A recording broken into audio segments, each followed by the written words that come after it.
I felt like I was carrying a piano. As I ran down the dirt road that separates my property from my neighbors, all I wanted to do was take a shower, drink a cup of coffee, and eat a stack of pancakes. For a 65-year-old man, I'm in good shape, but staying there takes effort. So every morning I get out of bed and go out onto the road.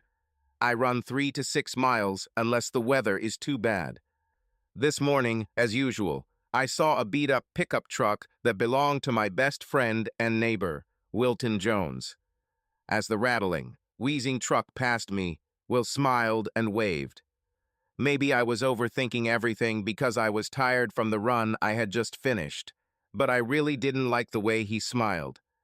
He smiled that smile that assholes give you when they think they know something bad about you. What bothered me was that Will wasn't some kind of jerk. This was my best friend. The city was full of idiots, but Will, as far as I knew, was not one of them. It's funny how one small fact can stay with you for hours after the moment has passed. And this smile, differing from a friendly one by only a quarter of an inch in the movement of the lips and the slight change in his eyes, remained with me. Thinking back on it, it was that smile that really started the second phase of my life. As I turned the corner onto my property, I noticed my wife walking into the house from the garage, as I called it. It was actually an old barn where I kept my cars. My house was once part of a large farm. We bought just the house and 4 acres around it, including a fairly large lake and a small wooded area. The rest of the land went to a farm to the north that was purchased by a large commercial agricultural company. Seeing my wife Maddie come back into the house from that garage was a red flag. It's not that she can't walk back and forth as she pleases. It's just strange that she went to the garage early in the morning. When I entered the house, she was coming down the stairs. She stepped down the last step and leaned over to kiss me. "I had to force myself to get out of bed this morning," she said. "Did you just get out of bed?" I asked. "Yes," she said sheepishly. "I somehow can't get ready in the morning. Maybe I went to bed too late yesterday after the children arrived. But don't worry. You go take a shower, and I'll prepare breakfast for you when you return." I just stood there and looked at her. She gave me a big slap on the ass and smiled at me. "Come on, Grandpa," she exclaimed. "Maybe I'm not the only one who has problems starting the day today. Maddie cannot be called classically beautiful, and at 63, she's not even as attractive as she used to be. But I love her like there's no tomorrow. The wrinkles at the corners of her eyes always make her look smiling, even when her mouth is in a frown. She is a girl from the village. She remained thin, although we both gained a couple of extra pounds as we got older. She doesn't have big breasts or a big ass, but her legs have thickened over the years. I love her body the way it is and wouldn't change a single feature for any amount of money. Maddie has a kind heart and will never say anything bad about anyone. 40 years later, I can honestly look back and say I'm glad I married her. So, I put aside the fact that she had just told me a blatant lie and walked up the stairs. As I climb the stairs, I see a vision that stops me. Long, wet blonde hair lies on the shoulder covered with a robe. 2 thin hands lift the hair and comb it with their fingers, trying to prevent tangling. Innocent blue eyes find my face and believe the fact that their owner is almost 40 years old. She smiles like she just got caught with her hand in the cookie jar, and although I'm embarrassed to admit it, that smile fills me with lust. "Sorry, Dad," she smiles. "I used your shower because your son shaves in ours, and I don't want those hairs all over me." Anytime I say to the smartest thing my son has ever done, she rewards me with another one of those smiles. At the same time, a ballistically energetic figure runs out of the room at the end of the corridor. He rushes between us without saying a word. "Dylan," says the beauty, stopping my grandson, "have you forgotten your manners?" "Good morning, Mom." "Good morning, Grandpa. Is there any more food?" he is asking. Without waiting for an answer, he goes down the stairs. Kate shrugs and smiles at me again before heading to her room to get dressed. As the warm water flows over my tired muscles, my mind wanders. I can't get over the fact that Maddie lied to me. Just the thought of it makes me furious. I got dressed and went down to the kitchen. Maddie must have heard me coming down the steps because as soon as I walked in, she placed a hot plate of bacon and 3 of her fluffy pancakes in front of me. As I sat across the table from my son Matt and my beautiful daughter-in-law Kate, Maddie came up and hugged me. Kate smiled at us and pointed to the table. Both my son Matt and my grandson Dylan were too busy eating to watch. "When are you going to show me that kind of affection?" Kate asked Matt. "As soon as I finish the pancakes," Matt said. We all laughed. Growing up, Matt had the temperament of certain dog breeds. Everyone knew not to disturb him while he was eating. Dylan seems to have taken after his father. "Grandpa, can we go fishing today?" Dylan asked between bites. "I planned this," I told him. After breakfast, Maddie grabbed me and smeared some ointment on my face and hands. "What nonsense is this?" I asked her. "This ointment is called sunscreen," she told me. Then she kissed me. "I will have to kiss this face for the rest of my life. I need to make sure he's taken care of." "But we're just going fishing," I said. "We're not going to lie in the sun." "Just let me worry about you for a little while," she smiled. "You are all I have." Dylan and I got into my truck. He looked longingly at the barn.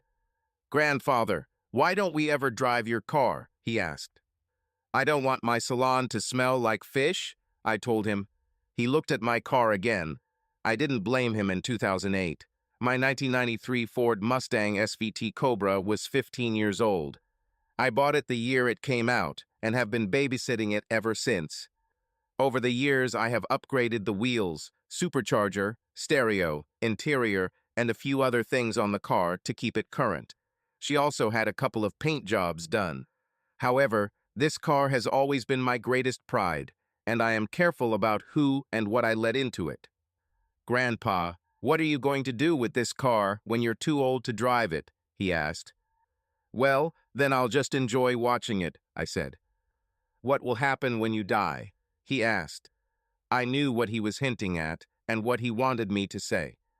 "I haven't thought much about it," I said. Honestly, I loved my grandson, but he wasn't a good fit for the Mustang. We fished most of the day, and by the time we got home, we were both tired from such a long rest. I know it sounds stupid, but you can really get tired sitting on your butt watching the rod and talking. After dinner, I went for a walk with Dylan and his parents. They always wanted to see what we had changed in the house and grounds.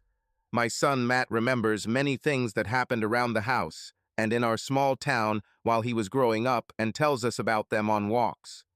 Dylan, as usual, asks question after question about my car. Finally, I break down and tell him that I will take him for a ride the next day, and if he is really good, I will let him ride for a while. This seems to really help.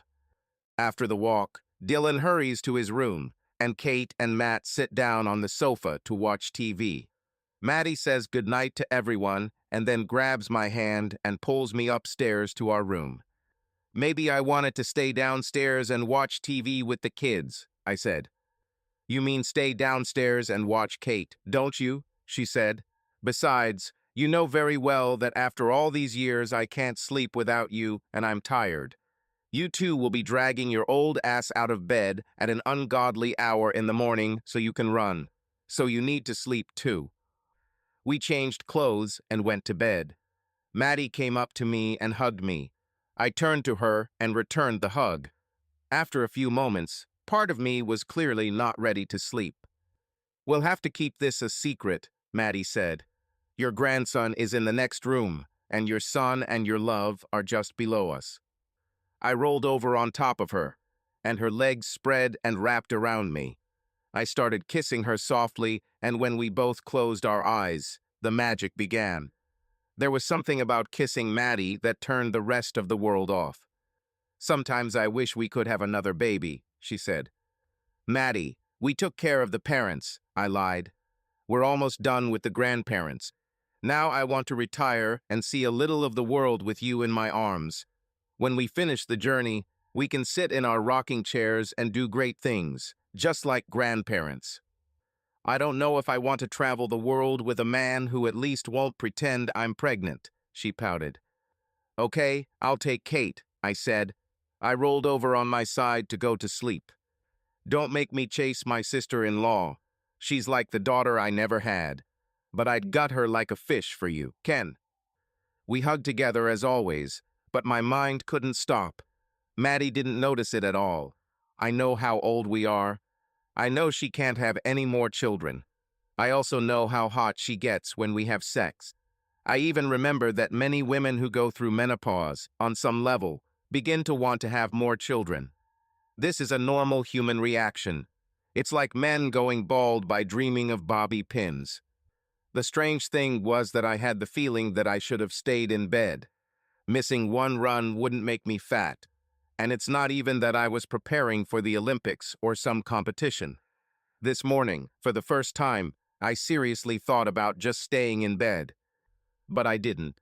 I packed my iPod, headphones, running shoes, shirt, and my favorite pair of Ray-Bans to protect my eyes from the morning sun, and left the house the same way I always do. I left the house as quietly as possible. I didn't need to wake up everyone else. There was a slight chill in the air as I stepped out into the gray morning light. It was perfect running weather. For some reason, however, my heart wasn't in it.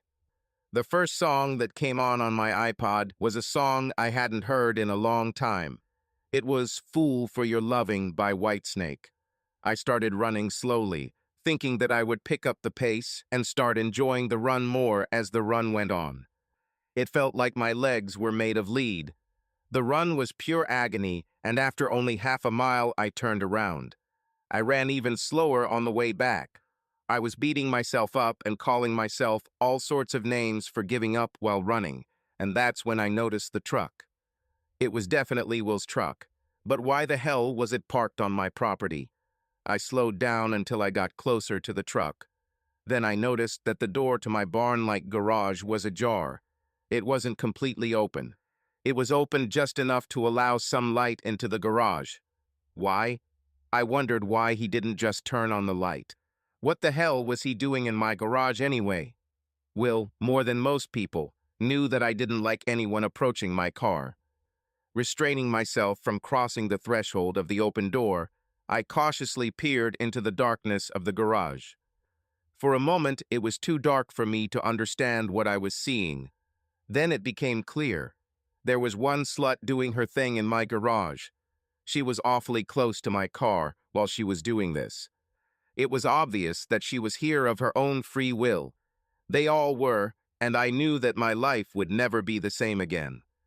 For most of my life, I have always been a balanced and reasonable person.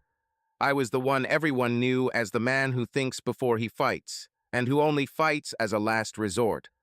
I was the one who could be relied upon to see both sides of an argument and allow hurt feelings to subside. But if you pushed me hard, I had a creepy, violent side.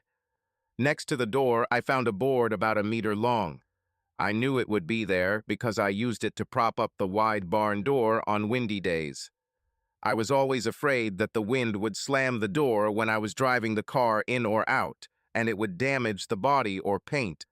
At the same time, I liked the antique look of the wide horizontal door, and truth be told, I was too greedy to spend on replacing the door with a modern vertical garage door. I picked up a rock and threw it as hard as I could at the windshield of Will's truck. The windshield shattered and the activity in my garage changed. The 3 people suddenly gathered their clothes and began to get dressed as quickly as possible. "Do you think it's him?" asked a voice I knew all too well. "I don't know," Will said, "but it sounded like someone had done something to my truck." "I'll see you in a couple of days." "Maddie," Will said, "I'm leaving here." "But I won't finish," Maddie began, plaintively. "It's weird, and I don't want to risk getting caught." By the time Will was almost fully dressed, he already had pants and shoes, and he held his shirt in one hand. Even as he headed for the door, I remembered the grin he had given me as he passed me on the road. I wondered how long he had been smiling at me that way, and my anger increased. Will opened the door wide as he walked out, and I swung the 2-meter board as hard as I could. I felt several of his ribs break, and he screamed loudly, loud enough to wake the dead. He fell back into the garage, and I kicked him several times. He moaned again, but this time it was pain causing him to moan. Maddie rushed between us as I stood over his body to strike again. "Ken, don't," she screamed. "You'll kill him." She held out her hand to stop my strike, and as soon as she touched me, it was as if I had touched something poisonous. I pushed her away from me. She fell back into the pile of hay she had just had sex on. "Don't ever touch me again," I hissed at her. "But Ken," she said, as if I had hit her. You don't mean." I turned and walked into the house, leaving her standing there. As I watched Ken walk away from me towards the house, a huge lump formed in my throat that I could not swallow. This couldn't happen. Ken couldn't really mean it. But he didn't really say anything. For the first time in 40 years, I didn't know what Ken was thinking or what he was going to do. His attack on his best friend left no doubt in my mind that Ken was angrier than I had ever seen him. I needed to catch up with him and calm him down before he did something that could destroy our family. As usual, his mind was on practical matters and on the moment. Despite how angry he was, he still needed a shower. That's where I found him. I opened the door and looked at him, like so many times before. His body was surprisingly strong and muscular for a man his age. Thanks to his workouts and runs, his muscles were still full, and I loved looking at his body. Suddenly, I realized that I was taking a risk. I pushed this thought out of my head. "What do you want for breakfast, dear?" I asked him, like almost every day. "Get away from me," he spat, as if he didn't care who heard. He grabbed the shower door and closed it. "You don't need to be so loud," I said calmly. "And you don't have to close the door. I've seen you naked for the last 40 years. There's nothing you have that I haven't seen 1,000 times." "You won't see it anymore," he said. Then, with visible effort on his part, he calmed down, took the towel, and wrapped it around himself. He opened the door and went out. "What do you want, Madeline?" he asked in a tone much calmer than his eyes suggested. "I think we need to talk." "You know," I said, "but maybe we should wait a little. I think you need time to calm down. I need time to explain everything. And we really don't want to ruin the kids' visit. We only see them once or twice a year. So maybe we should wait until they leave, okay?" "I don't want to talk to you," he said. "I don't want to settle down. I don't care what you say. And lying to children or pretending to be polite in front of them is just another form of lying. Maybe you're so used to lying and hiding things that you don't know what the truth is anymore. But sooner or later the children will know about it. Sooner or later everyone will know about it." "What are you talking about?" I asked. "The kids will want to know why we broke up," he said. Suddenly my heart was beating faster than it should have, and I felt dizzy. I staggered, then grabbed the wall next to me. Ken didn't even slow down. For the first time in 40 years, I felt like he didn't care about my health or well-being. "I'm sure Chelsea is wondering what happened to Will. I beat him up pretty bad. I might have to go to jail if he decides to sue me. I really hope he tries. I'll tell everyone who will ask me what happened and why I beat him. I'm sure Chelsea will kick him out. You know their house has been in her family for generations. He will be on the street before nightfall." "Ken, you'll ruin their marriage," I said. "You know, they have kids, and Will has to think about his business. In a small town like ours, he'll probably lose at least half his clients. He's been your best friend since you both were in high school. Why do you want to ruin his life?" "He destroyed mine first," he snorted. "And while you care so much about other people's children, families, jobs, and feelings, have you ever thought about mine? About my feelings? About our son and his family?" "Ken, I'm sorry if I offended you," I said. "That was never my goal. I love you more than." "If you say that again, I'll hit you," he snorted. His gaze was absolutely serious. Ken went from completely calm to furious in an instant. His hatred and anger came from him in waves. Then I realized how much I hurt him. I also realized my mistake. For most of my life, I took for granted his love and that we would always be together. I never imagined that I could lose this love or that he would doubt that I loved him more than anything in the world. The situation was getting worse every second. I needed to do something to calm him down before he went out and ruined many lives in his pain. What I needed to do was bring in as much normalcy as possible to give him time to work through his anger. I left the bathroom and went downstairs to start preparing breakfast. It was almost 7 in the morning by then, and Matt and Kate had to get up soon. I wanted to keep them in the dark about everything that happened. On the way down, I met Kate. "Hi, Mom," she said. Looking at her, I understood why my husband was in love with her. My daughter-in-law was beautiful, but her beauty was not so much external. Kate was one of the sweetest people I have ever met. Matt must have done something incredibly good in one of his previous lives to end up with a woman like her. "You're up early, honey," I said. "Yes, and still didn't achieve one of my goals," she smiled. Kate had a smile that could light up a room. "What goals have you set for yourself?" I asked.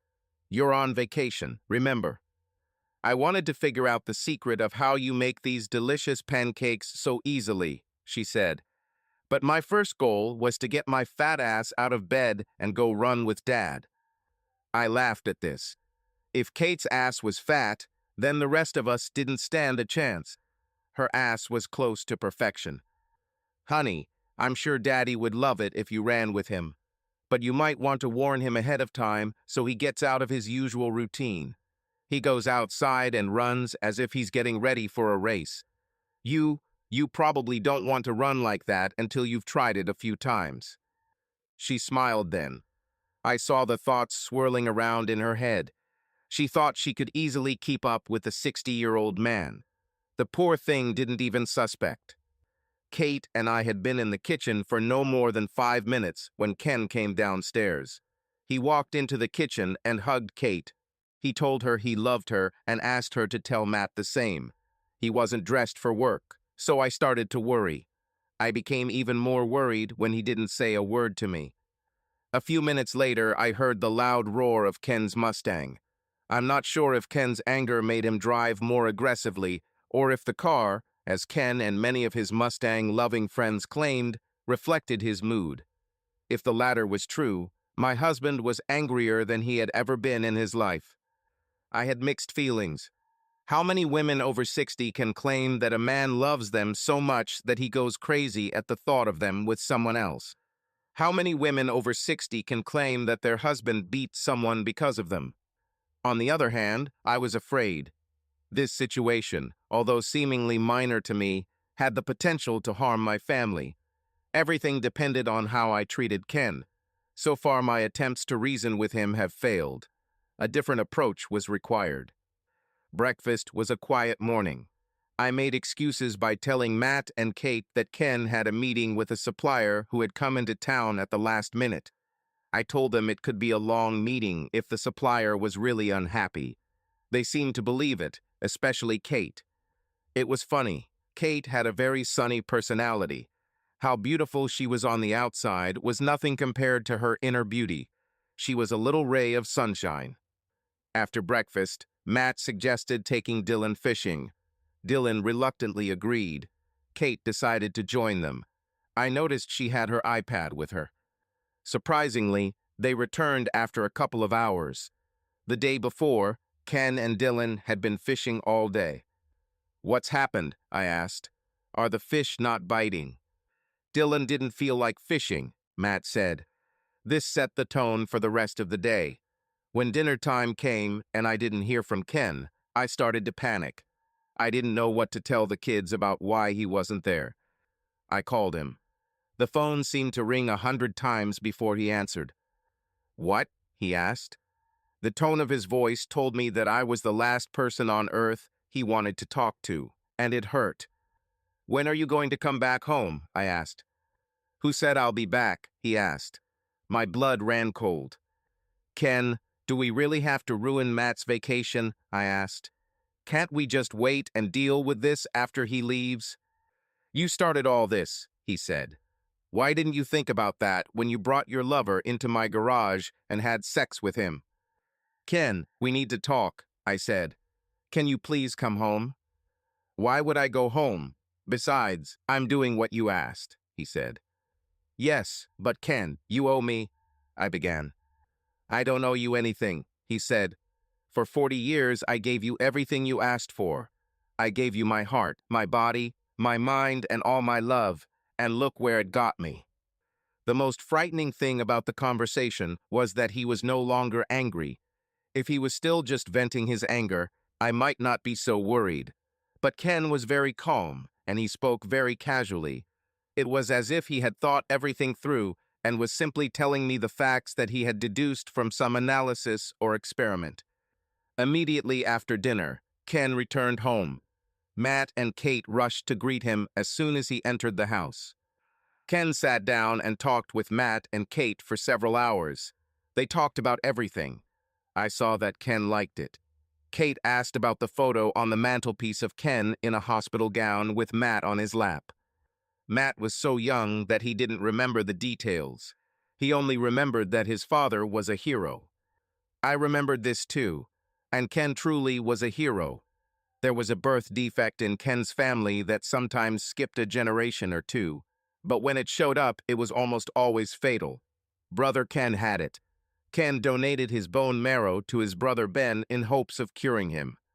The bone marrow transplant was partially successful. This gave Ben about 20 more years to live before the disease returned with a vengeance. Watching Ken talk to Matt and Kate, I realized that I just needed to be patient. Ken always did what was best for the people he loved. He will eventually forgive me. That was his nature. About an hour after that, Matt and Kate went to their room and Ken came into ours. He was still dressed and barely glanced at me. I just need to grab a few things, he said. I'll spend the night at. We need to talk, I said firmly. I decided that the best way to deal with him was to be direct and authoritative. This is how I used to deal with boys at school who couldn't share toys. Ken just looked at me. Ken, we've been married over 40 years, I said. We've been through good times and bad, but we've always been able to work through our problems. This time will be no exception. You left this morning without giving us a chance to talk about what happened. I think I deserve at least that. You should be the man with whom I'll spend the rest of my life. We're married, damn it. I think I deserve better. And I think I deserve better than to be married to the town slut, he blurted out. At least he spoke more quietly this time. How long did you have fun with my friends? How many were there? Ken, you need to give me a chance to explain this, I said. It's actually not what you think. He sat on the edge of the bed as far away from me as possible. I'm not contagious, I said. You can't get infected from me. Just yesterday you liked to touch me. His reluctance to touch me or be around me really hurt me. Yesterday I didn't know who I was married to, he spat. Yesterday I didn't know that my best friend was stabbing me in the back. Wait until I talk to Chelsea. I thought you were going to let me explain, I said calmly. He simply sat back on the bed, moving further away from me. Okay, I won't waste time, he said. Ken, you were the first, and until now only person I had sex with. When we first started, it was scary, and I never told you about it, but it even hurt. I've only really done it because you liked it so much, and I loved you, so I endured it. It took time, but it became pleasant for me too. Everything changed when I reached my late 40s or early 50s. Ken, I even started to hate sex. You were wonderful. You never pressured me or tried to force me, and you never complained. Gradually, everything returned to normal, and then the problems began. It got to the point where I knew all your moves. I could literally predict how you would touch me and where. It just became routine. I probably wanted more from sex than this. There was also the fact that you were getting older, and I just wanted it more. Ken, there were nights when you gave me everything you had. Don't get me wrong, you did a good job, But I wanted more. I started to feel disappointed and didn't know how to tell you about it. I love you more than anything in the world, so I didn't want to hurt you. I just needed more. I met Will and learned that he had the exact opposite situation with Chelsea. She and I are the same age, but we are almost complete opposites. She has no desire to have sex at all. He told me he would be lucky if it happened twice a year. One thing led to another, and here we are. You should know, dear, Will is no better than you. He's just different. I have no feelings for him. He can never replace you. We don't even kiss. I know it sounds corny, but you and I make love. Will and I are having sex. But Ken, you have to know that none of this has ever been as important to me as our marriage. It's just a phase I'm going through. Like I said, I put up with you needing a lot of sex when I don't. So I guess you can put up with it now that I need more than you can give. I laid out all my arguments, and I could see that he was really thinking about them. So you never considered telling me you wanted to try something new, right? He said. And you never thought to just tell me that we need to do this more often. I'm in much better physical shape than Will. Whatever he could do, I could do better. Maybe it's true. Like you said, you just wanted someone else. It was as if he spent the entire conversation sorting himself out. Then he looked at me and smiled. Well, you won't have to put up with boring me anymore, he said. Ken, this is not what I wanted, I said. Because you and I will never have sex again, he continued. No, Ken, you didn't understand me, I said angrily. This isn't what I wanted at all. I'll just stop if that's what you want. No need, he said. I was going to ask Paul to give them to you as soon as they were completely ready. But here, take my copy. He took out folded papers from his jacket pocket. Why do I need them? I asked. Maddie, you were a teacher, he said. I'm sure you can still read. Ha ha, I said. Of course I can read. I looked at the dresser, found my reading glasses, and put them on. While I was putting them on, Ken went into his closet and started looking for something. He took a few of his things. I was too shocked by what I was reading to notice what he was doing. He left the room and returned a few minutes later. This time he had a bag and started putting things from his drawers into it. Ken, why are you doing this? I asked him through tears. I don't understand. I explained everything to you. I put up with what you need. Why can't I have what I need? Because these are completely different situations, he blurted out. Like you said, when we were younger, I probably wanted more. But I had to settle for what you wanted to give me. But even then, I loved you so much that I didn't do what you did. I didn't go and I found someone else to have sex with. I didn't complete our relationship. I just took what I could because I loved you. He had a point. I never thought about it. Do you remember how you didn't like my habit of wearing work shoes at home? He asked. Yes, but what? I started. Remember when I left the toilet seat up? He asked. Well, yes, but, I replied. Remember how I went to the bar after work with the guys? He asked. I didn't like it, I blurted out. That's it, he said, as if he had concluded. That's what exactly, I asked. Every time I do something you don't like, or when you want me to do something, you were never shy to tell me. And every time it was important to you, I changed. Why didn't you give me a chance this time? He asked. Because I started. Because you just wanted to try someone else, he said. And as always, I will give you what you want. So you can try sex with whoever you want, whenever you want. In this wide world, half the people are men. Now I won't stand in your way. Ken, you were never in my way, I said. It's all just a mistake. It's a misunderstanding. No, that's not true, he said. You have all the facts. Maddie, you know everything that's going on. You knew that Chelsea had no interest in sex. You knew it well enough to discuss it with Will, but not well enough to discuss yours. Needs with your husband. I'm sorry, but you only seem to know enough to get what you want. You seem unable to honor the vows we made when we got married. so I'm releasing you from them. But I don't want that at all, I said. And I don't want to be married to a cheater, he said. But I'm not a traitor, right? The uncertainty in my voice sounded weak even to me. I filed for divorce under the no-fault law, he said. We'll split everything in half. I want to keep it as simple as possible. Maddie, I'm not giving you my house. It's been in my family for almost 100 years. However, at the same time, I don't want to see you in trouble or suffering, so you can live here until you die or until you start a new relationship. Of course, I can't control who you end up with, and I'm not interested in that. But you have no right to bring your men here from time to time. House, if you violate this condition, you will be immediately evicted from the house. Ken, I don't want a relationship with anyone but you. You're too far gone, I said. It was only sex. We were supposed to be together forever. But now, after 40 years, you want to leave me. Actually, Maddie, you abandoned me. You pushed me away so you could. He began. It was just sex, okay? I said. I admit I was wrong. But what is sex, Ken? I did it with Will 2 or 3 times a week while you were running. You were running longer than Will and I were together. Let's say Will and I were together 20. But, he said.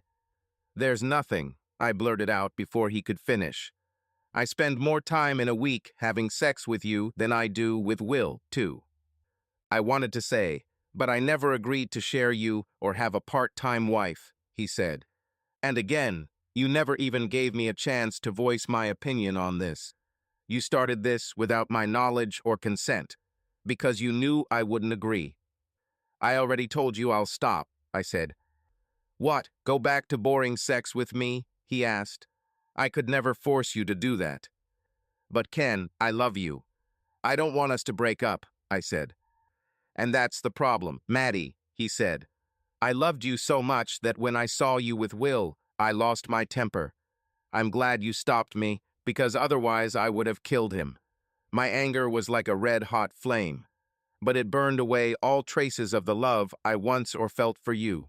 And even if I could somehow return this love, I would never be able to trust you again. You better stay with Will. Just don't be so stupid as to ever bring him to my house. Otherwise, you'll end up on the street. After you die, or when you can't take care of yourself, the house will go to Matt and Kate if they want it. After them, it will go to my brother Ben's children, he said.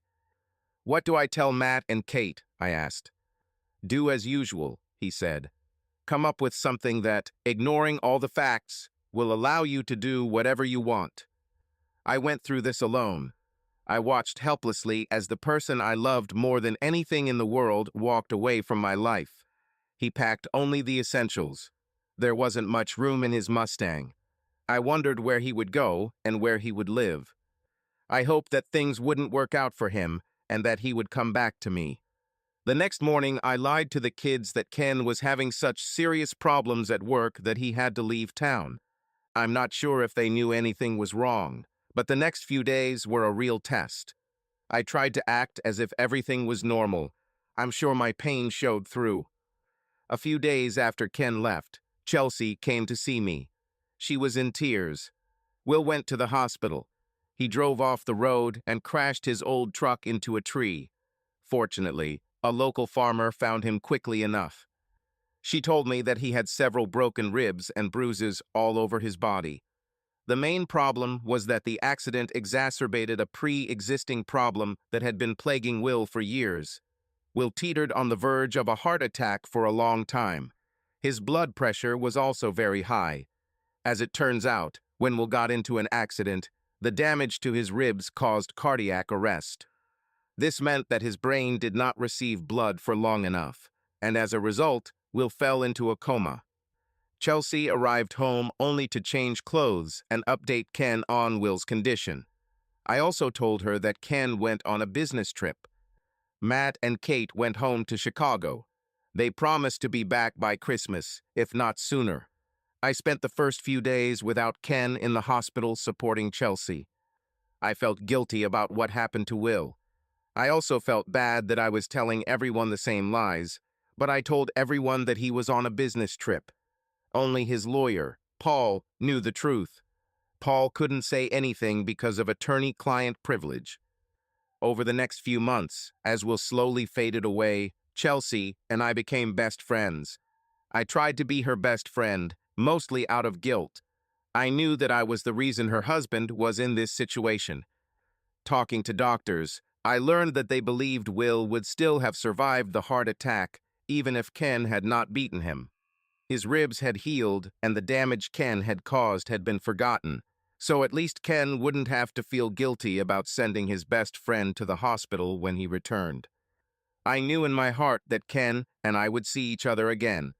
When Christmas came, I had to admit to the kids that Ken had left me. I didn't tell them the whole truth about what was happening. I just told them that we were going through something that we needed to work out. Surprisingly, they accepted it. I could see that Matt was upset that Ken left me. Kate, on the other hand, simply said that she was sure Ken had his reasons. This led to them almost having a fight over it.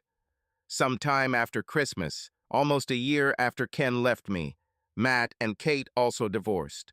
I heard from both of them from time to time. Their son, Dylan's life continued to go downhill. He dropped out of college. He was unable to hold down a job and seemed to constantly be getting into trouble. Will eventually died, but Chelsea had already found another man, whom she met at the hospital. He was paralyzed from the waist down. He had no sensation below the waist. She moved in with him, and they were very much in love. I tried to date someone several times, but I couldn't connect with anyone. The truth is, I didn't want anyone but Ken. After I realized that no one wanted me either, I posted ads on several dating sites on the internet, but no one responded to them. I had sex a few times, but it was with men who were desperate. Not only was the sex unsatisfactory, but so was their company. My situation was so bad that it made me think about my life and where I had gone wrong. I was a lonely old woman who had ruined her own life. I didn't even want sex anymore. It's funny, but since Ken left me, my desire for sex has simply disappeared. The few times I did it were more out of curiosity than desire.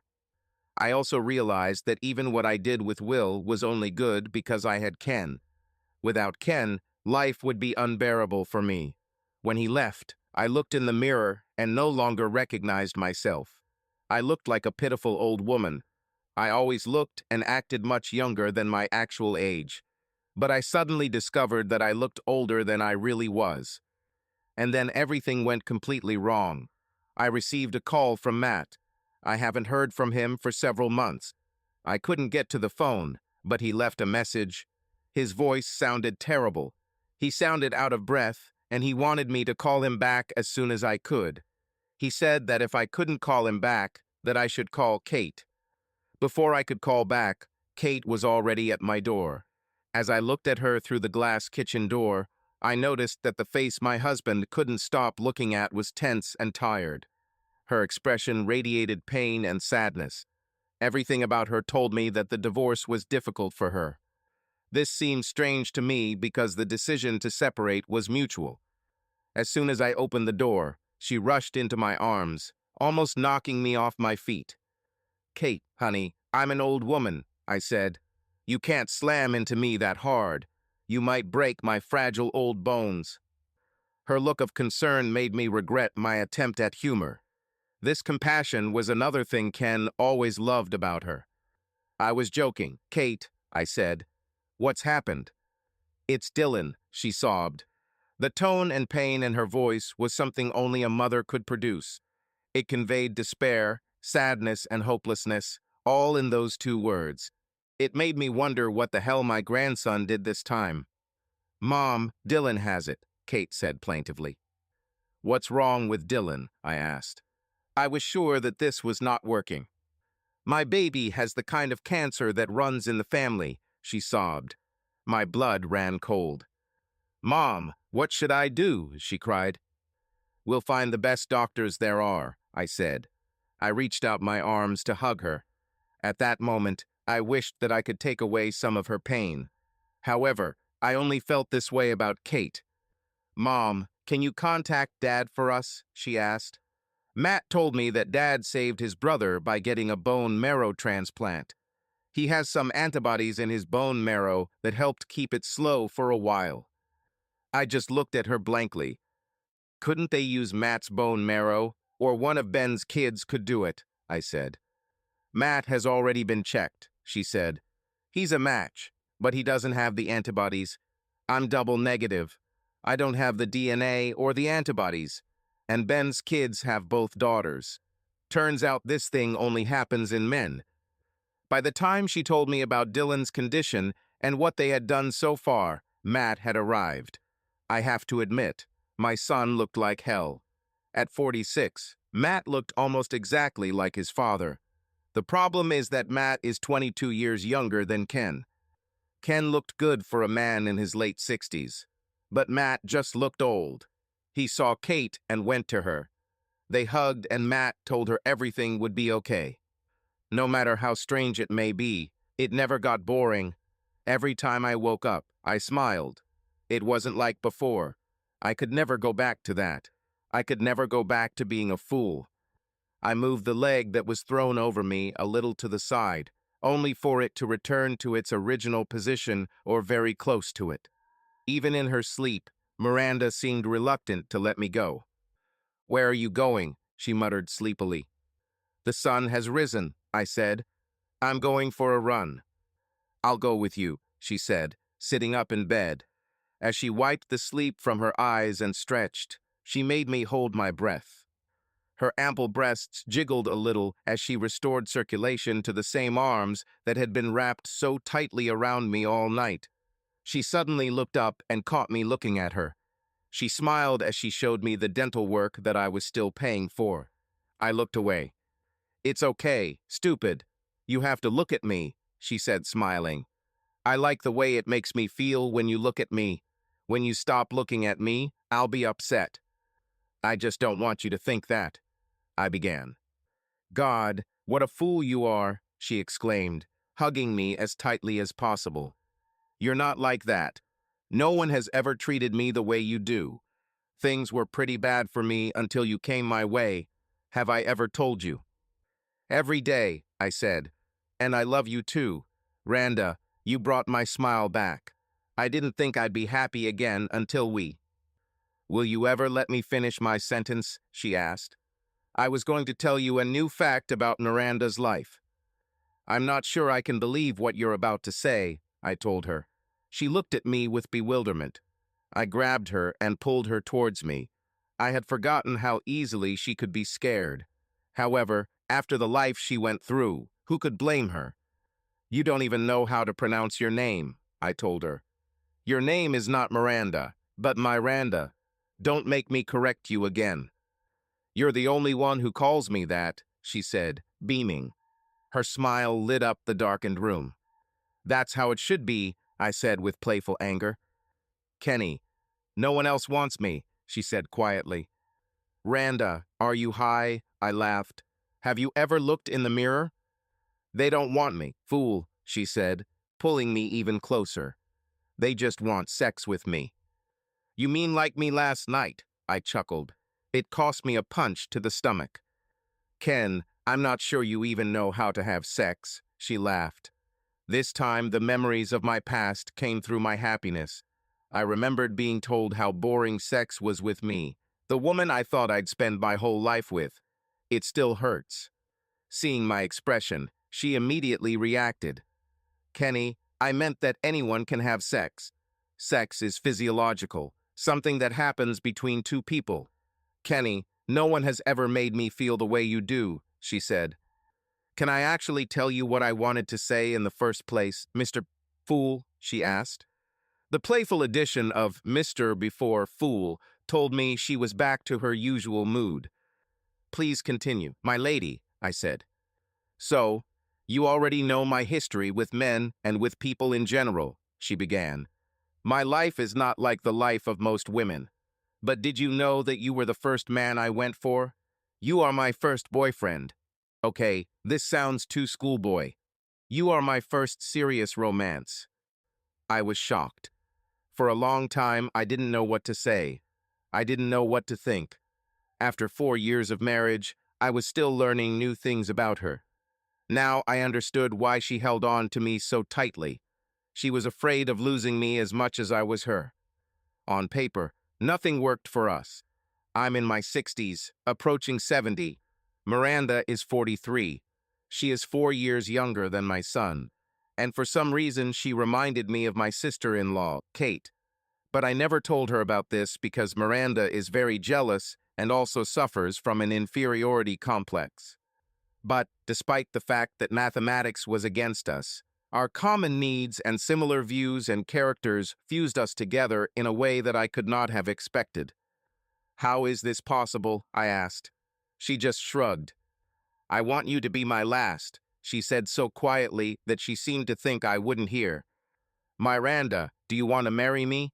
I asked her, finally getting out of bed. For a long time, she did not say a word. I looked back to see that she had covered herself with a blanket. I also didn't see her chest rise and fall. I tore off the blanket and took her in my arms. Her eyes were open in shock. "Ken, you can't." She began. "Don't say that." I was warned. "We've been through this before. If you start doing this again, I'll make you wash your mouth out with soap." "Ken, do you really mean that?" she asked. "Of course," I said. "We have plenty of soap. We have liquid hand soap. We have dish detergent. We have laundry soap. We have powder soap." "Grrrr," she said, grabbing my hand. "Not this part. Fool, the other part. And stop swearing. It sounds funny when you do it." "Randa, UMRRRGH," I started again. She quickly put her hand over my mouth to silence me. "Were you going to ask again?" she asked excitedly. I nodded. "Well, don't. I mean, you can't. Not like that. Oh God, you're such a fool. I love you so much. And this, I should probably tell you now. Oh God, this is terrible. Your timing is terrible, Mr. Her outburst was typical of Miranda. She cried and at the same time smiled widely. "Miranda, what's going on?" I asked. "Do you want me to play a Marvin Gaye album?" Kenny, I should have told you this a couple days ago, but I didn't know how you would react," she said. "I mean, you're old, okay? That's not what I meant. I mean, you're old. But hell, I'm old too. In a way, I'm older than you and... Damn it, Randa, are we getting married or... MRRRGH? I tried to squeeze out. I really tried. "Not yet, fool," she blurted out. "Anyway, Ken, well, we. Randa, do you love me or..." I began. "Of course I love you, silly," she blurted out angrily. "Can you shut up long enough for me to tell you that we're going to have a damn baby or not?" I was stunned. I didn't know what to say. "But I'm old," I said in shock, and then my brain seemed to stop functioning. "Are you sure I'm the father?" I tried to stop when I realized I was asking, but it was too late. In the space of 3 seconds of my mindless babbling, I had seriously damaged the trust we had built over the last 4 years. Miranda jumped out of bed and ran to the bathroom, crying. I heard the lock click as soon as I reached the door, and the sound of her sobs tore my heart. I felt terrible. "Randa, honey, I'm sorry," I said. "I'm just surprised. Can we talk about it?" "No," she sobbed through the door. "Randa, move away from the door," I warned. "I'm going to break down the door." I dropped one shoulder, as I once did when playing football, and rushed towards the door. I hit the door with all my strength. The door didn't budge, but I bounced away from it and fell backwards, landing awkwardly on my ass. "Damn, this hurts," I said. "You deserve it," she laughed. She left the bathroom with tears running down her cheeks. "Are you okay?" "I'm not sure," I said. "I need to stay in shape." "Miranda. Damn, I'll have to play baseball and football again.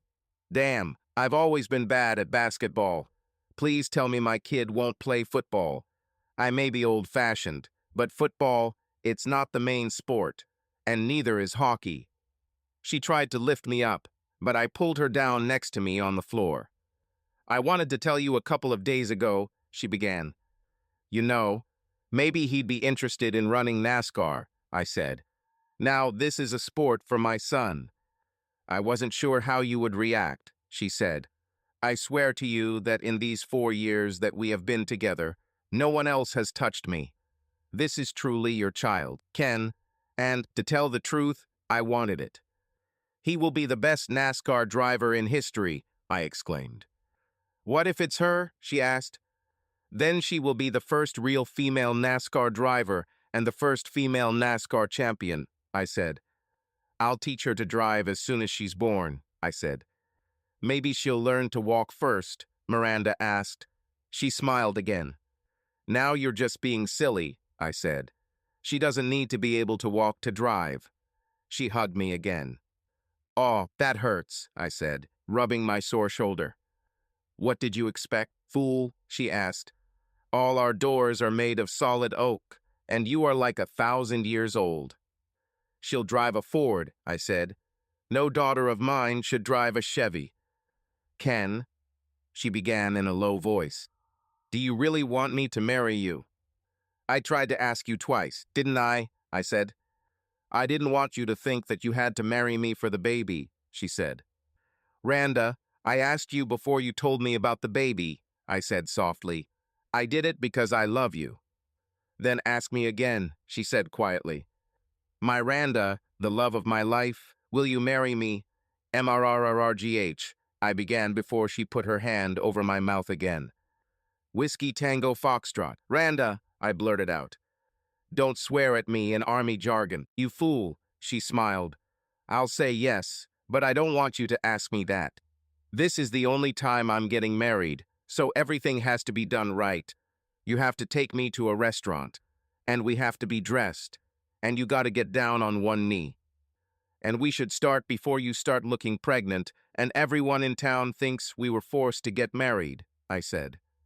To hell with them, she blurted out. Besides, everyone in town loves us. It's not like in Ohio, where I grew up, and you found me. Well, we still need to move fast, I said. I heard that plus-size wedding dresses cost more and... Before I could finish, a couch pillow hit me in the head. I didn't go for a run that morning. We went to breakfast, where Miranda told everyone we knew that we were getting married. Surprisingly, no one was even surprised. In fact, most people we knew thought we were already married. The few people we told that we were expecting raised an eyebrow. Wow, I still have some left in the tank, huh? Our waitress, Sally, said, looking at me. I nodded and smiled until Miranda kicked me in the shin under the table.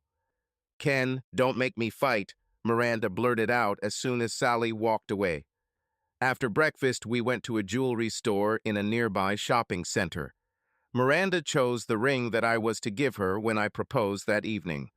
She also made a reservation at a restaurant where I was supposed to propose to her. She also chose the seat in the restaurant where she wanted to sit. She chose what I should wear and made an appointment for us to go to a unisex salon that day, where I would get my hair cut while she did my hair.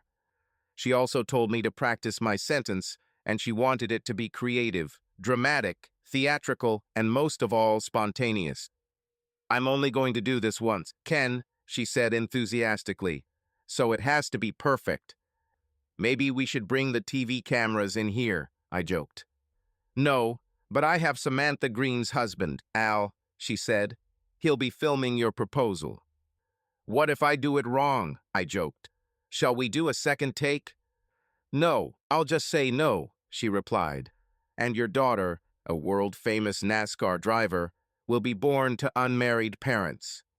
I knew my life would never be the same, but I welcomed what was about to happen. Looking back, I always felt like I had lost something important, despite my happiness with Miranda. I always felt like the life and people I left behind were somehow better than what I have now. Don't get me wrong, I am so grateful to have Randa in my life that I thank God every day. I always thought that I would be alone for the rest of my days. I especially never expected to meet her or anyone else so soon after leaving Michigan. And even then, because of our age difference, I never saw us together as a couple. And even after all these doubts, I didn't really expect marriage or anything. I always expected someone closer to her age to show up and take her away. I'm grateful for every day we spent together, and although she always told me that we would be together forever, I never expected it. We just parked my Mustang in our driveway and walked into the house. I left a small baggie with a ring box in the glove box of the Mustang. This way we won't forget him. Miranda, of course, decided that she needed to practice waving her hand with the ring so that it would catch the light and everyone would pay attention. She sent me outside to pick up the ring. "Ken," someone said from behind. The voice was familiar and full of emotion. The next thing I know, I was being hugged. I looked into my ex-wife's eyes. My son stood next to her. "Damn it, Madeline, what are you doing here?" I asked in shock. "We hired a private detective to find you," she said. "It's time for you to come home, dear. Your family needs you." "Yes, Dad," Matt said. "You're lucky that Mom even wants you back after you ran away from her." I just looked at him. "Matthew, you really should get your facts straight before you say anything," I said. "It makes you look stupid." "Ken, you have to go back," Maddie insisted, trying to change the subject. "Our grandson needs you. He has the same cancer as your brother." "What does this have to do with me?" I asked.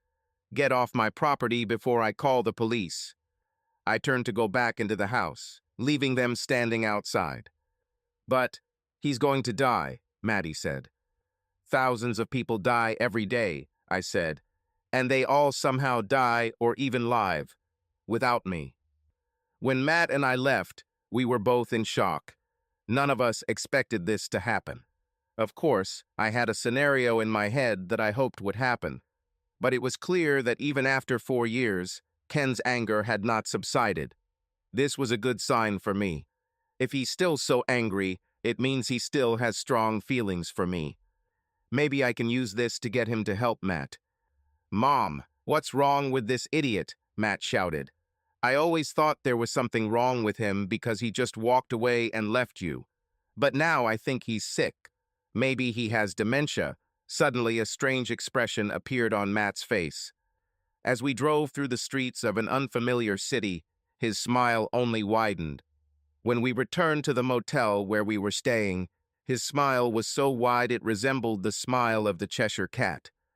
Kate was sitting in the same chair where she had been sitting when we left half an hour ago. She was still trying to contact the oncologist at the hospital where Ken's brother, Ben, was being treated. This doctor is already retired. Several of his students and colleagues were still practicing, but it was the original doctor that Kate wanted.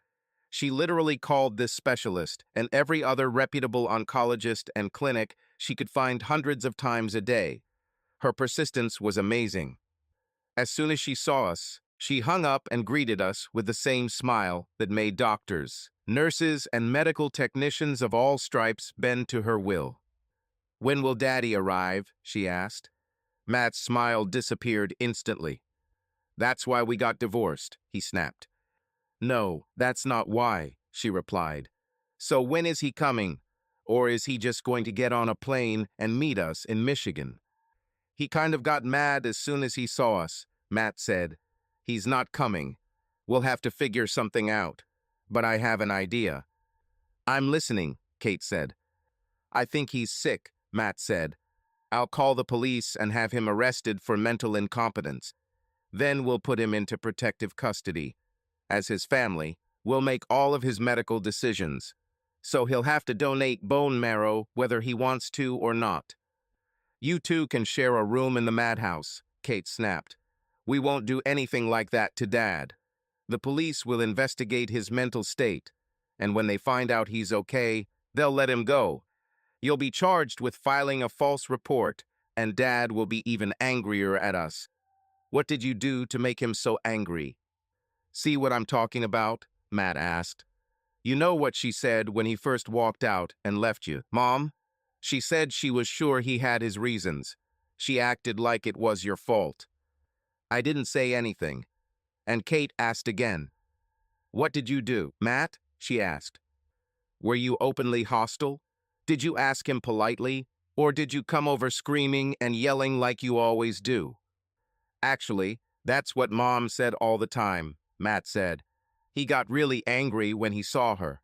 I was just protecting my mom. Let's look at this logically, Kate said. If Dad did something bad, he would be glad that Mom came and forgave him. He will try his best to come back. I had to interrupt before my sister-in-law ruined everything. This is how we have to do it, I said. We already have the answer here. What? Matt and Kate asked at the same time. We'll just send Kate, I said. First of all, she can charm the paint on a moving car. Second of all, your dad always loved her. He always told me she was the best and brightest thing you've ever done. Was my own damn father in love with my wife? Matt shouted. Of course not. Matt, don't be stupid. Your father just loved her like a daughter. He thought she was the most beautiful woman in the world. You know, everyone has secret crushes. Most often it's some movie star or singer. In your father's case, it was Kate. But he never did or said anything. He loved me more than anything. So maybe Kate can succeed where we failed. He never managed to say no to her. Okay, give me the keys. I'll go to Dad, Kate said. No, you're not going alone, Matt blurted out.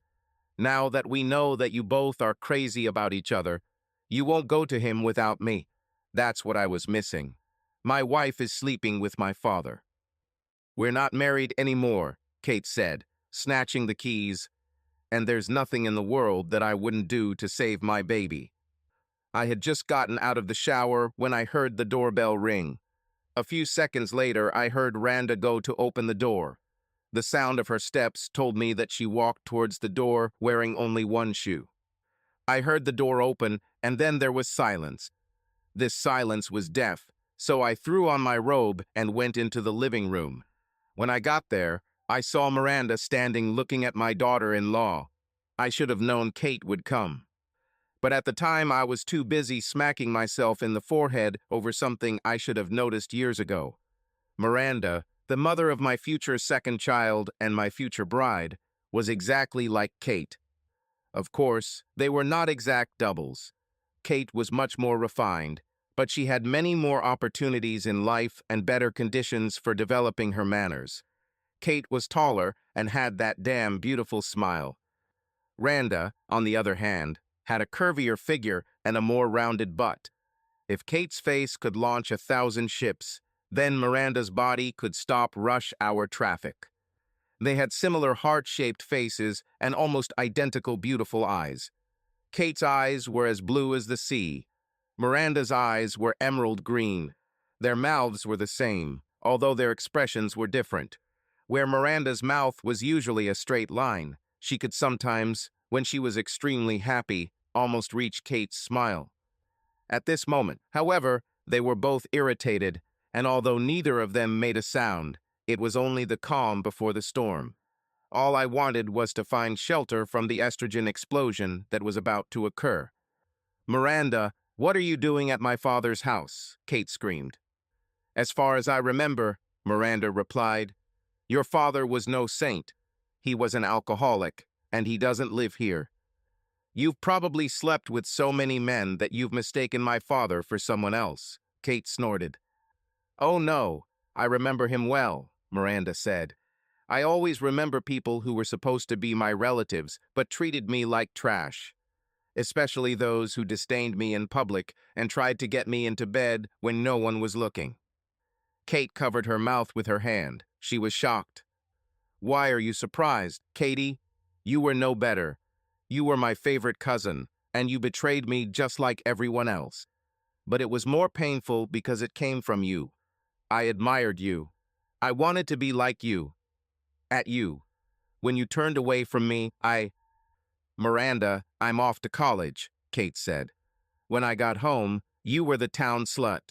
According to everyone I talked to, including your parents, you slept with almost every guy in town, and many of them more than once.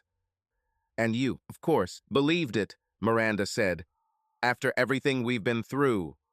Randa began to cry, and that was my signal. I walked over and hugged her. sitting on our couch with Randa on my lap, rocking her. "Kate, I think you should leave," I said. She looked like she was in pain, and I felt sorry. "Dad, who is she to you?" Kate asked. "She, everything," I said decisively. "We had a very special evening planned for tonight, and nothing will stop it from happening. I already know what you want. I already told your husband and your mother-in-law that I can't help you. It was nice to see you again, but you really should go."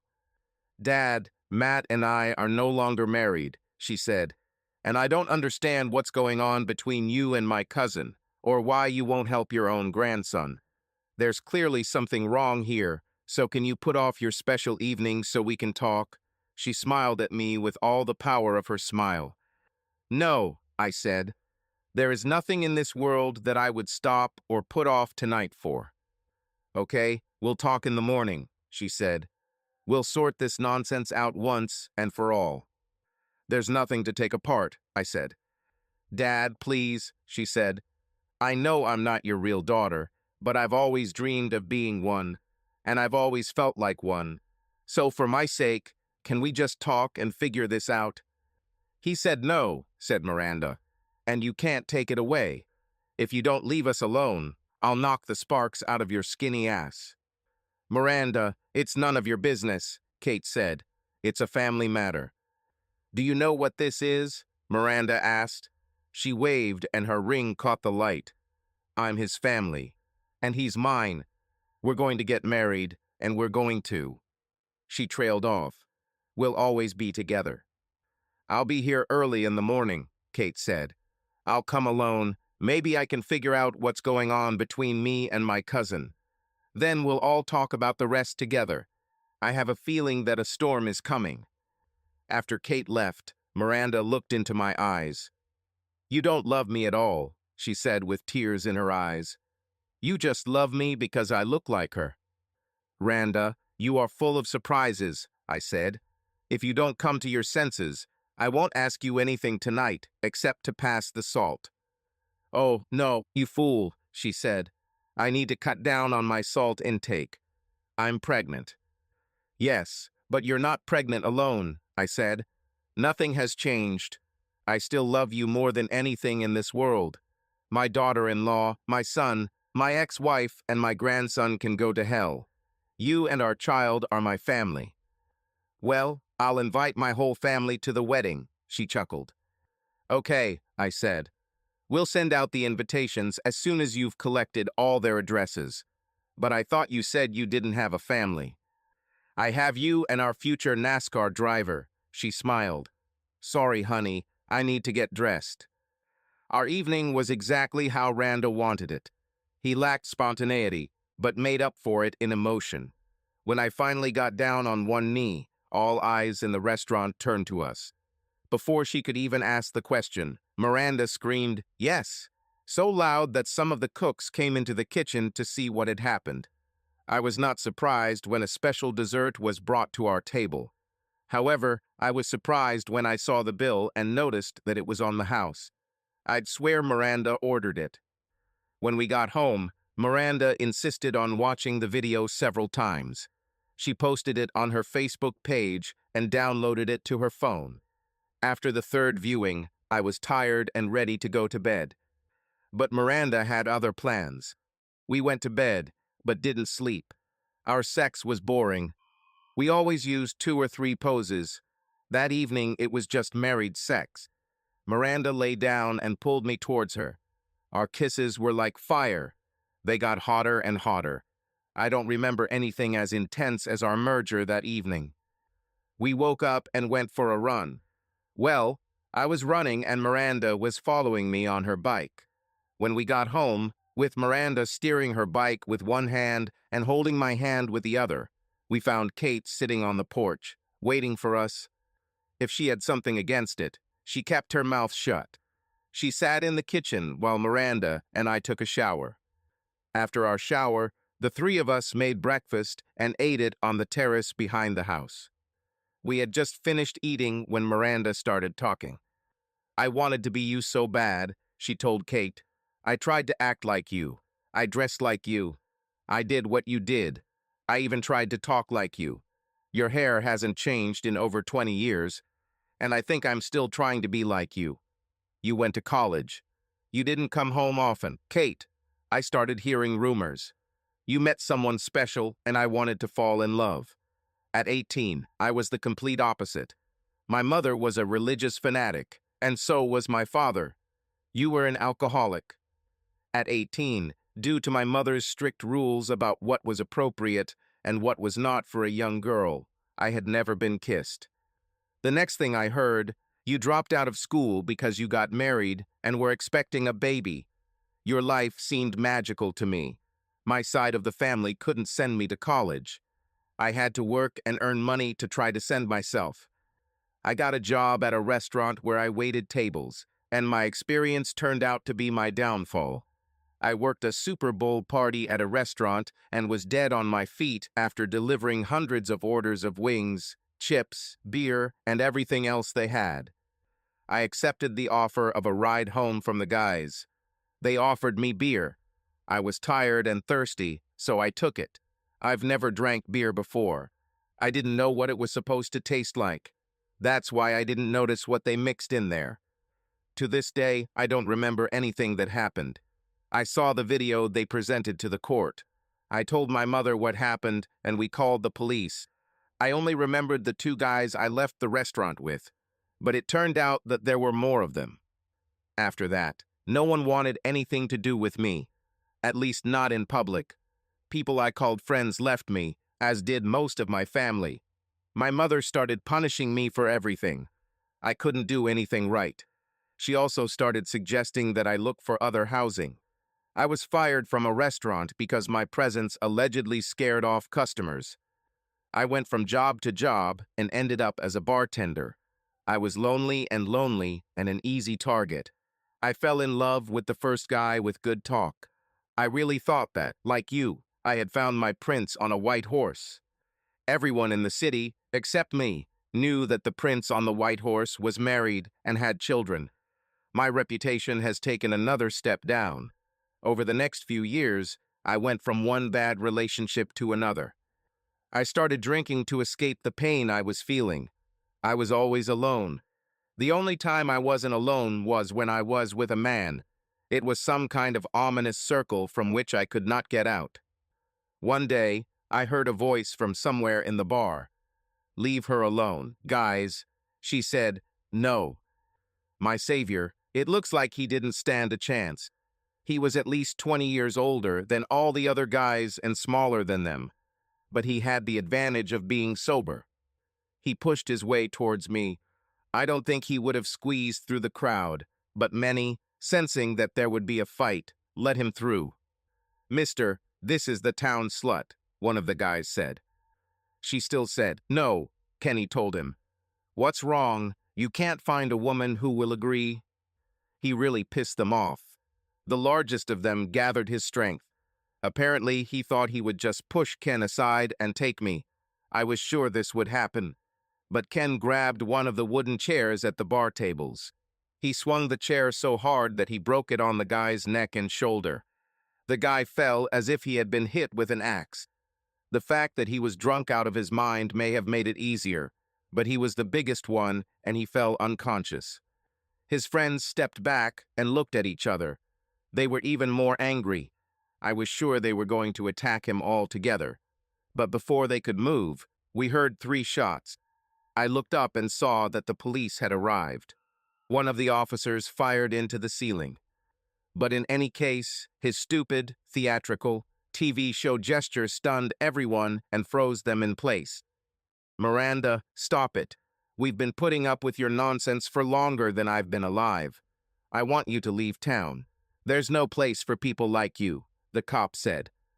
"But she didn't do anything," Ken said. "She was just working." "Aren't you going to arrest them, or at least press charges?" asked Ken. "Mister, we're not going to charge you with assault for what you did to that guy. But I think you should get in your Mustang and go where you were going," said the cop who shot. "Yes, drive carefully, sir," said the other. "You know what will happen if you speed, right?" "Nothing," said Ken. "It's a small town. You don't have helicopters. If I decide to speed, you won't catch me." He turned and left the bar.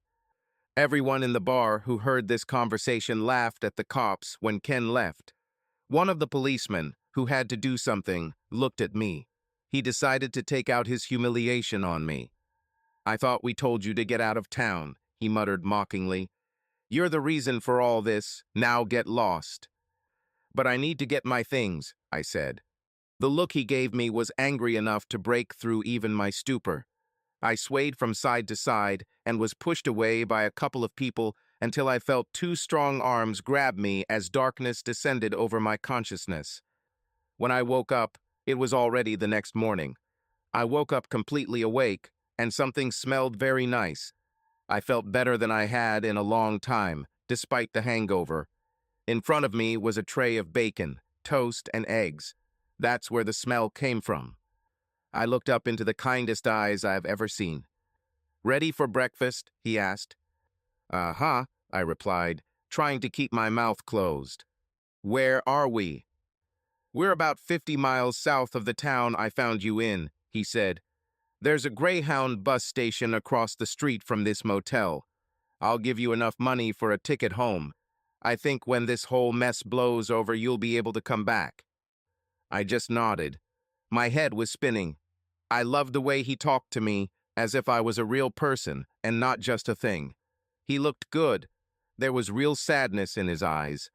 And pain too. But his eyes were very kind. And underneath this sadness, there was a feeling that he was usually a happy man. It seemed that something had taken this happiness away from him. While we ate, he didn't say anything, and neither did I. I wanted to find a way to show him how much I appreciated everything he did for me. "Did you like it? Was it good?" I asked. "What?" he replied. "You know sex? With me?" I said. "Honey, we didn't have sex," he laughed. "You were in the bed. I was on the couch. I only took one room because I was afraid something would happen to you during the night." I was stunned. Firstly, because I have never encountered a man who had the opportunity to have sex with me and did not want it. And secondly, because this guy was a stranger and he really seemed to care about me. He could have easily just left me in Ohio. The most confusing thing was that he put me in bed, fully clothed, and curled up on this small sofa to sleep. "Where are you going?" I asked him. "Home to your family." "I have almost no family left," he said. "I'm going to a new place to start over." This sounded really good to me. I didn't have anything better, and something inside me told me that this was exactly what I needed to do. When I first asked him if I could go with him for a while, he sighed and nodded his head. I got the impression that he didn't want to be alone either. To shorten a long story, we drove across the country looking for a place that seemed good. When we arrived here, we realized that this was the place. We spent a month in a cheap motel before we bought this place. It didn't look like that at first. Ken and I did most of the work ourselves. I learned how to paint and plaster and hammer nails. We also did most of the landscaping and, believe it or not, built this deck ourselves. It was just the two of us, a lot of YouTube videos, and some help from Home Depot. Ken and I spent a lot of time together getting to know each other. He was an absolute gentleman the entire time we were together. The only thing I didn't like was that he insisted that it wasn't his house, but ours, until I found someone my age who I wanted to be with. I constantly told him that I would never leave, but I had to do something. I've never had to make an effort to get a man interested. It was enough for them to look at my breasts, and they were already not indifferent to me. But with Ken, nothing worked. While we were building the house, I often wore the tightest t-shirts and shortest shorts I owned. But he didn't do anything. I knew he preferred women. We shared our life stories with each other back when we were traveling around the country. I knew he was divorced, but I never found out why he divorced his wife after 40 fucking years of marriage. I still don't know. Then I started having problems. These Southern women are all perfect, fake bitches, especially the older ones. They instantly turned their attention to Ken right in front of my eyes, as if I didn't exist. These women began to come with pies and cakes, or any kind of food that, in their opinion, he should like. A couple of them even suggested double dates and brought their sons or even grandchildren to keep me company, and I already knew about men like them. I simply smiled, crossed my arms, and refused to leave Ken's side. I started throwing out pies and cakes every day. Then I just started being rude. There was one woman, let's call her a pillow girl, who I noticed he was actually looking at. I looked at her and realized how women in Ohio treated me. She had huge breasts, but an equally huge belly. She simply knew how to wear a corset so tightly that I was surprised how she could even breathe. And this bitch was only 10 years older than me. Every time I saw him look at her breasts, I saw red. She showed up one Friday night talking about a church party. I was working in the yard. Ken said he'd like to go. He went to take a shower and get dressed, and left me with her. Once he was out of earshot, I smiled at her as sweetly as I could. She told me that I should think about going because there would be a lot of nice young men there too. I realized she was trying to be nice. She was too talkative. She told me that men always died earlier than women. She told me how difficult it was to find men in her age group, especially men who could not only move but could stand up. That's when the red I was seeing turned to black. I walked to the door and told her to get out of my house. Ken went back downstairs and looked around the living room. She's gone, I told him. Don't bring any more women home, Ken. You have everything you can handle right here. He told me he didn't think of me that way. I was his friend. That's when I attacked him. I explained to him the facts of life. I told him he was mine and always would be. And then he did it. He wiped away my angry tears and calmed me down. Then he gave me, at almost 40 years old, my first real kiss.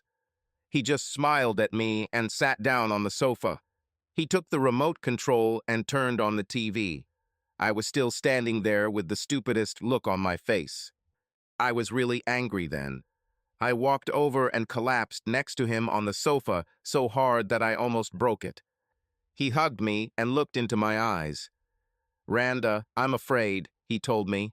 If I didn't know better, I would have sworn he was crying. "I like waking up and walking down the hall to wake you up," he said. "I like to have breakfast together and argue and cheer each other up when we're down. You probably don't realize it, but if I hadn't met you, I'd probably be a depressed and lonely old man. Sex is wonderful, but it's less than 10% of the relationship. It's probably the best 10%, but it's still a small percentage. But it also complicates things to a disproportionate degree. I just don't want to risk what we have," he said. "What if we do this and it's not good? I'm just a regular guy, and you've been with a lot of guys who were probably a lot better than." As far as I remember, this was the first time I just grabbed him by the mouth. I have a habit of just grabbing him by the mouth to shut him up when he says stupid things. I kissed him again and told him I would think about what he said. I brought him a beer while he watched TV and then went upstairs. I unloaded and reorganized the drawers in his dresser. I put my things in half the drawers. I also took up half the closet space. By the time his movie ended and he went to bed, I was already lying under the sheets, waiting for him. We didn't have sex that first night, but we snuggled together and got used to each other's bodies. I told him I thought about his ideas. I told him that from now on he wouldn't have to walk down the hall in the morning to wake me up because I'd be right next to him where I belonged. I told him that as far as sex was concerned, even if all he could do was make me feel like I did when he kissed me, we'd be fine. I also gave him a warning. I said we could wait as long as it took for him to feel comfortable enough to have sex. But if he brings more old ladies home, it will be bad. This was our first year together. The last 3 went even better. We had no problems until you showed up at our door, she told Kate. So you are his daughter-in-law. Or were. And you are my cousin. Or were. None of this matters, Kate. We both left the past behind. We haven't been happy in the past, and we're not going to start looking back now. We have a bright future ahead of us. So thank you for coming this far. But whatever you're selling, We're not buying. Miranda, I didn't know about all this, Kate said. Honestly, I think we just lost touch. It's probably my fault. I was young and in love. Next thing I knew, I had a husband, a child, and a new family. You're also right that our family in Ohio was problematic. I knew that my father had problems with alcohol. This happened to many men in our family and in our city. It was a very working-class community. Almost all men worked very hard in physically demanding jobs with little or no chance of escape. Most of them did not live long. They were looking for any way to escape the monotony. Not everything they did was right, if I knew. Before she could finish her thought, the doorbell rang. Miranda stood up to open the door. I guess I stayed on deck with Kate because I thought she was the one I needed to deal with. Kenny, can you come in here? Called Miranda. The tense tone of her voice told me something was going on. I ran into the house and into the living room. There I found Miranda in the open door. On the other side of the door stood Matt and Maddie. Oh, cool, I said. Kate came into the room behind me. I told you, let me handle this, she said. I didn't want to leave you alone with him, Matt said. What do you care about? She said. We're not married anymore. And whose fault is it? Matt shouted. You wanted a divorce. You asked for a divorce. I never wanted this, asshole. I just wanted you to fight for us. I just wanted to see how important I was to you so that you would make some effort to keep us, Kate said. Bullshit, Matt snorted. You were in love with my father. Even when he left my mother, you were by his side. And my mother told me that he thought you were the most beautiful woman he had ever seen. And apparently now we know why he left my mother to fend for herself. He found your damn twin and ran away with her. Maddie looked at Miranda angrily, but didn't say anything. Come on, Matt, she said urgently. This is all too strange, said Kate. Mom, you just walked in here and saw your dad for the first or second time in 4 years. You just found out he lives with my cousin, and I think I was more shocked than you. What the hell is happening? Okay, we need to straighten out all this nonsense, I said. I have a life I need to get back to. And until we get this nonsense sorted out, you won't leave me alone. Let's all act like adults and go sit on my deck and talk about all this. We all returned to the deck. As the sun rose higher, Miranda and Kate returned to the house and brought cold drinks for everyone, while I pulled up the awning over the deck to create shade and make the space more pleasant. Once everyone was settled, with Matt and Maddie at one end of the table, Randa and I at the other, and Kate in the middle, we began talking. First of all, Matt, I never did anything to you. Why are you so hostile to me? I asked. Because you left your mom without any explanation.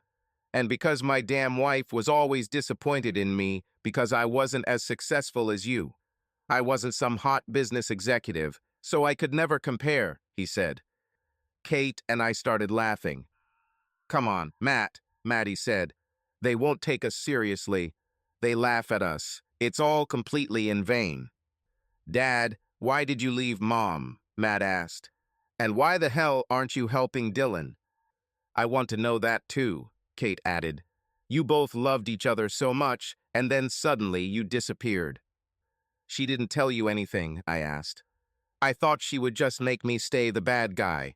Well, like you both said, I loved your mother like there was no tomorrow. She truly was my whole world. But my world fell apart during that last visit when you arrived at the old house. I went for a run and something told me to come home. I came back and found your mother cheating on me. It broke my heart. I have never felt such pain in my life. I just snapped. That the man was my best friend Will. Dad, Uncle Will died shortly after you left, Matt exclaimed. Damn, I beat him up pretty bad, I said. You didn't kill him, Ken, Maddie said. Will died from complications of heart failure. He had a massive heart attack. He did one noble thing, however. He told the sheriff that he crashed his truck. This explained why his windshield was broken, and also gave a reason why he had you broke most of his ribs when you jumped on him. but he pretended to be in an accident to save Chelsea from finding out the truth about his cheating. He probably did it to save himself, too, because Chelsea would have his breakfast. "Why didn't you just try to fix things, Dad?" Matt asked. "I understand your anger, but why not at least talk to your mom and tell her why?" "I did it," I said. "I didn't run away. It never happened. I went to a lawyer. I filed for divorce. I offered your mother a very generous settlement. I even let her stay in the house. It will go to you when she can no longer live there, and then to my brother Ben's children." They looked at each other. "I even had a final conversation with your mother before I left," I continued. "She explained to me the reasons for her actions. She left me no choice but to leave." "I don't understand," said Kate. "Why would she cheat on you? She must have been crazy." "She told me I was bored in bed," I said. Miranda laughed. "I never said that," Maddie cried. "I just said that we've done this so many times that I knew all your moves. And it's not my fault. I was just always horny and wanted to try everything that came to mind. I didn't find out until you left that I had a medical problem. My hormones were going crazy. But it was easier for you to cheat on me than to tell me what was going on with you, right?" I asked. "Just like it was easier for you to let the children think that I ran away from you, instead of telling them the truth." "Ken, I love you so much. What the hell was I supposed to do? My life and my marriage were ruined over nothing. It was just sex. And after 40 years together, you should have been ready. I'm cured now. I haven't been with a man in years. I want you to come home. I don't care if you help Dylan or not. I just want my marriage back," Maddie whined. "He's home, Grandma," Miranda said angrily. "You had your chance and you blew it. Get out of my house. He's not going anywhere. Who the hell is Dylan?" "Dylan is my son," Kate said quietly. "He has cancer. The doctors are trying a lot of things. They want to try radiation therapy, chemotherapy, and nuclear medicine. Cancer is a genetic thing. The surefire treatment is a bone marrow transplant from someone in the family who has the antibodies to fight the cancer." "It's hard," Miranda said. "What do you want from us?" "Dad is a man with antibodies. He saved his brother's life. He can help." "Hell no," Miranda said. "He's almost 70 years old. Who knows what this will do to him? We're pregnant. I want my baby's father to be healthy and around when she's born." Kate and Matt were shocked. Maddie's eyes turned cold. "Dad, why don't you help your grandson?" Kate asked. "And you, Miranda, he's your nephew. He's family." "To hell with the family," Miranda snapped. "The only family that matters is Ken and our baby." "I can understand why you would feel that way, Miranda," Kate said. "But, Dad, besides Mom, what have we ever done to you?" "Katie, I love you, honey," I said. "But ever since I saw him again," Matt looked at me with anger because of his jealousy and the lies his mother told him. "He didn't even give me a chance." "But Matt isn't Dylan," Kate said. "What did my son do?" "Katie, your son was there. He knew what his grandmother was doing for a long time, and mine told me. He betrayed me, just like she did." "No way, Ken. You can forget about marrying that girl. As soon as you step foot in church with her, I will arrest you. By law, you ran away from me," Maddie said. "No, I didn't run away," I screamed. "And you know it." "You left me a lot of money," she smiled. "And you filed the papers. But in our state, those papers have to be signed and turned in. I didn't sign them and didn't turn them in. And when your lawyer called to ask about the status of the procedure, I told him we'd changed our minds. You really should have left it to the poor man. Man some contact before leaving to look for a clone of his daughter-in-law." Everything began to unfold quickly. Miranda screamed and lunged at Maddie. I saw her move, but I was too slow to react. Miranda only managed to hit once, but her wild attack nearly knocked Maddie's head off. Maddie fell back into her chair and Matt jumped up, trying to protect his mother. Kate stood in front of Miranda, who was screaming for me to let her go. Matt looked up to see a very angry Kate. Kate, honey, I still love you, Matt said. And now I understand that you were right about everything. I should have paid more attention to you, and my father did nothing wrong. But I can't let that woman hurt my mother, even though my mother is wrong. Matt, I still love you too, but this isn't about us. This isn't about your mother. This is about convincing Daddy to help my baby. And your mother is getting in the way of everyone, Kate said. I don't care if we don't get married, Miranda screamed. I could barely contain her. We're already doing well. Our life was perfect until they arrived. Our child will be raised by two parents who love him. I want all these people to leave my house now. You heard her, I said. Kate and Matt picked up Maddie and carried her out of my house. I spent the rest of the evening reassuring Miranda and reassuring her that everything would be okay. Unfortunately, things don't always work out the way we want. I returned to Michigan to check on my divorce. I went to the same lawyer, and even though Maddie lied about the first divorce, there was nothing he could do about it. He told me that I could file again, and since I had been away from home for over a year, I could file for abandonment, even though I left. The problem is that the process will take from a year to a year and a half, at least, especially if Maddie tries to dispute it. And that's what Maddie did. She hired her lawyer and signed a statement stating that we had a family meeting just a few days ago. I had to admit that it was true. I went to Dylan.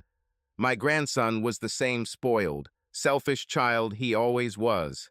He was almost 30 years old and still had not taken any responsibility for his life and actions.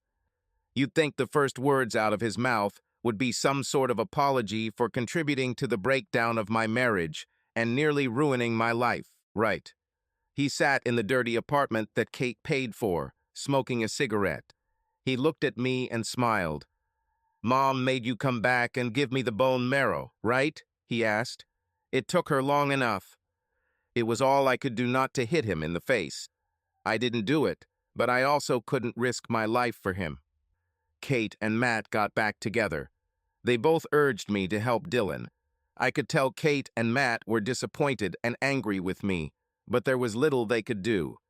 They did try to take me to court, but due to my age and my ability to act much weaker than I was, they were unable to do so. Radiation therapy and other treatments weakened Dylan. It was the height of irony that Dylan died not from cancer, but from a virus on the very day my daughter Danica was born. Dylan's immune system was so weakened by all the treatments that he was unable to fight off the virus. Maddie, of course, tried several times to leave me alone. That did not happen. Miranda never left my side. We even approached the coffin together. Matt couldn't say much. The strangest thing is that, besides the five of us, almost no one was present at the funeral. Dylan didn't have many friends. Kate was so depressed that she fell into severe depression. She cut all ties not only with me and Miranda, but also with Matt. Apparently, their few short months together had shown her that he hadn't changed. Because Maddie didn't allow the divorce to progress, I talked to Miranda. I told her that it doesn't matter whether we are legally married. As long as she wore my ring, we were husband and wife. After that, I turned my attention to Maddie.